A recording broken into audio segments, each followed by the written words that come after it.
Bienvenue sur le plateau de News Assurance Pro, ici aux rencontres de l'Amrae à Deauville, où j'ai le plaisir de recevoir Estelle Josso. Bonsoir Estelle. Bonsoir Thierry. Vous êtes directrice des assurances du groupe Hermès et administratrice de l'Amrae. Tout à fait. J'ai le plaisir de vous recevoir pour parler de perte d'exploitation sans dommage, ce qui est un sujet qui anime beaucoup de gens ici.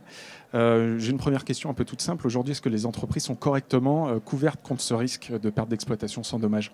Alors c'est plutôt le contraire en fait. Les entreprises aujourd'hui ne sont quasiment pas couvertes contre ce risque.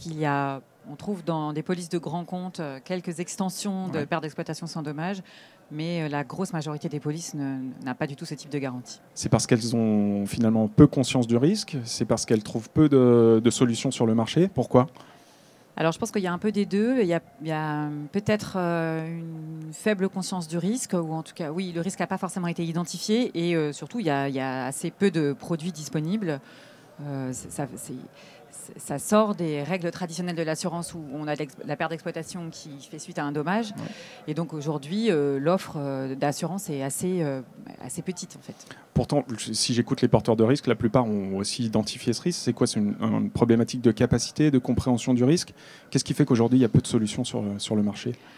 Parce que c'est un risque qui est encore mal quantifié, je pense. Il n'y a pas encore beaucoup de mutualisation. Et je pense que les pertes peuvent monter très très vite et beaucoup plus vite que suite à un dommage.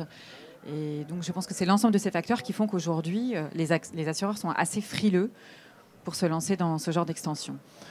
Quand je parle perte d'exploitation sans dommage, on parle beaucoup de la supply chain, la rupture de chaîne logistique. Est-ce qu'il y a d'autres causes qui entraînent la perte d'exploitation sans dommage?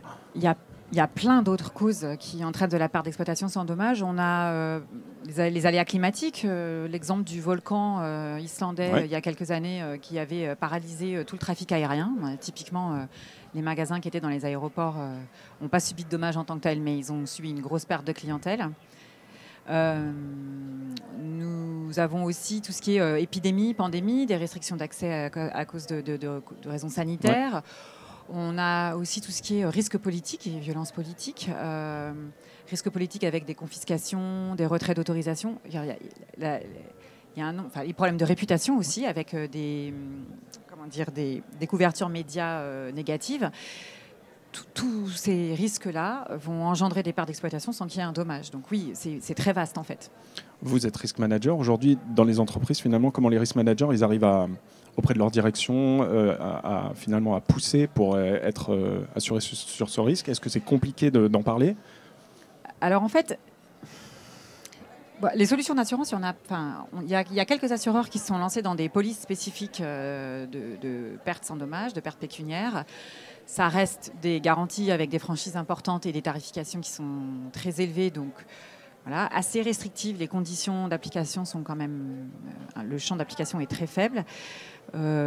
Donc c'est plutôt... Enfin moi en tout cas, la façon dont on le vit, c'est plutôt l'inverse. C'est-à-dire qu'on a plutôt des dirigeants qui nous disent « Est-ce qu'on peut s'assurer pour ça ?» Et la difficulté, que voilà, c'est un peu compliqué. Et il y a des tarifs... C'était ma question d'après. La tarification, aujourd'hui, vous la trouvez adaptée? Vous la trouvez un peu trop élevée au regard de ce qui se trouve sur le marché? Là, c'est un peu compliqué de donner un avis, savoir si c'est un peu... En tout cas, ça coûte cher, ça c'est sûr. Mais les enjeux financiers sont tels que... voilà, une couverture, ça a un prix. On ne peut pas être couvert pour 100 millions d'euros de pertes pour 10 000 euros de prime. Donc voilà, donc quelque part, il faut trouver le juste équilibre. Mais en tout cas, aujourd'hui, ça pèse lourd dans un budget. Donc effectivement, ça demande un peu de réflexion en interne pour se lancer. Et puis, c'est des montages qui sont complexes. Donc il faut qu'on